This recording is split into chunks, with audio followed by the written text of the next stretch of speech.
Kita ke Muktamar Muhammadiyah, Saudara. Setelah dilakukan musyawarah 13 pimpinan di gedung Direktorat Universitas Muhammadiyah Makassar, akhirnya nama Haidar Nasir keluar sebagai Ketua Umum Pimpinan Pusat Muhammadiyah periode 2015 sampai 2020.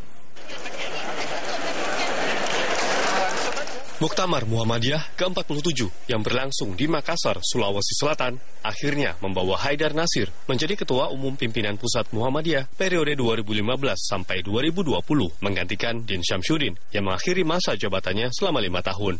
Haidar Nasir diangkat sebagai Ketua Umum baru setelah 13 pimpinan terpilih melakukan musyawarah tertutup dan memutuskan Haidar Nasir sebagai Ketua Umum baru Muhammadiyah, serta Abdul Muti sebagai Sekretaris Umum Pimpinan Pusat Muhammadiyah periode 2015-2020. Dalam konferensi pers setelah sidang pleno ke-10 pada Muktamar ke-47 di Ballroom Universitas Muhammadiyah Makassar, Haidar Nasir juga akan segera menjalankan visinya untuk membuat Muhammadiyah lebih produktif. Karena itu kami pada periode ini tentu akan berada di dalam asas keberlangsungan di dalam gerak Muhammadiyah 5 tahun ke depan. Keberhasilan yang telah dicapai pada periode sebelum ini akan kami dinamisasi sehingga kemudian 5 tahun ke depan insya Allah Muhammadiyah dengan bantuan seluruh kekuatan bangsa ini, pemerintah, dunia media massa, kita mari bersama-sama untuk berkiprah mencerahkan bangsa. Kader kelahiran Bandung, Jawa Barat, terdaftar sebagai anggota Muhammadiyah wilayah daerah Yogyakarta. Dalam struktur organisasi, Haidar pernah menjabat sebagai Ketua Pimpinan Pusat Muhammadiyah selama 2 periode terakhir. Ketua Umum baru Muhammadiyah ini juga aktif sebagai dosen di Fakultas Ilmu Sosial dan Ilmu Politik Universitas Muhammadiyah Yogyakarta. Menurut rencana, penutupan Muktamar Muhammadiyah ke-47 akan dihadiri oleh Wakil Presiden Yusuf Kala. Agenda penutupan pun sekaligus sebagai pengesahan keputusan Muktamar dan serah terima pemimpin baru pimpinan Pusat Muhammadiyah. Eno Masyudin, Kompas TV, Makassar, Sulawesi Selatan. Haidar Nasir menjadi Ketua Umum yang menoreh sejarah perjalanan Muhammadiyah karena Haidar berasal dari Jawa Barat.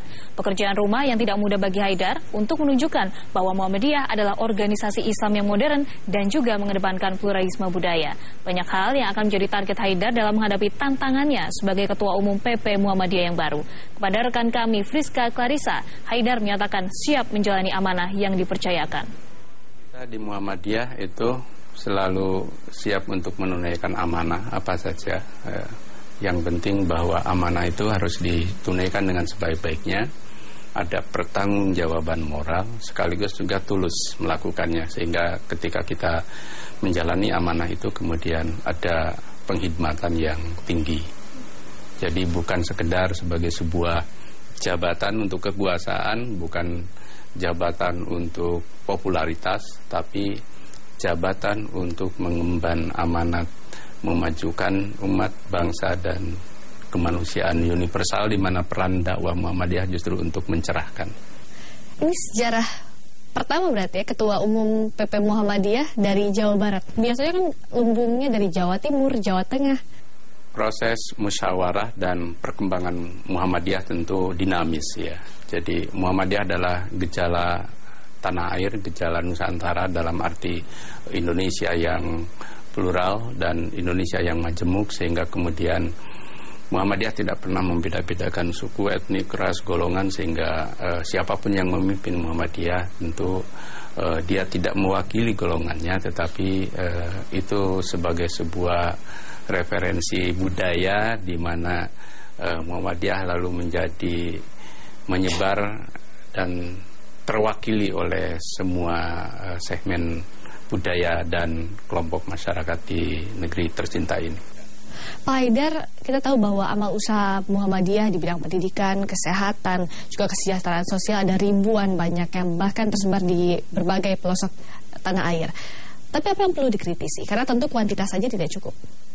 Artinya dengan banyak hal yang telah dilakukan Muhammadiyah, tapi komunikasi ke publik, penyampaiannya tidak semua orang tahu. Di bawah kepemimpinan Pak Haidar nanti kalau bisa dipercaya dan memegang amanah ini, apa yang akan dilakukan untuk memperbaiki komunikasi publik Muhammadiyah agar bisa lebih diterima lagi? Indonesia berkemajuan dan Islam berkemajuan bagi Muhammadiyah bukan retorika, bukan konsep, tetapi gambaran dari apa yang dilakukan oleh Muhammadiyah selama ini, selama 1 abad ini. Ketika Muhammadiyah itu berperan untuk bangsa dan negara, termasuk mengambil peran sejarah yang krusial ketika 1 hari setelah merdeka kita hampir di ambang perpecahan itu karena soal 7 kata di dalam Piagam Jakarta. Muhammadiyah memberi solusi yang sangat bagus, kemudian ada kompromi, sehingga inilah yang kemudian menjadi pesan buat Muhammadiyah bahwa Indonesia itu menjadi negara Darul Ahdi hasil dari kesepakatan kita. Tetapi pada saat yang sama juga setelah Indonesia merdeka, Muhammadiyah mengambil peran-peran untuk membangun masyarakat di berbagai bidang. Ini semua dimaksudkan untuk ada kemajuan yang dinamis, ada lompatan kemajuan dalam kehidupan umat dan bangsa ini, sehingga kemudian kita menjadi bangsa yang sejajar, boleh jadi ke depan menjadi lebih baik. Apa realnya? Realnya, pertama kita ingin menjadikan amal usaha ini mengalami satu proses perluasan untuk penguatan ekonomi, penguatan basis sosial masyarakat, dan pemberdayaan masyarakat di akar rumput. Hanya dengan amal usaha kita bisa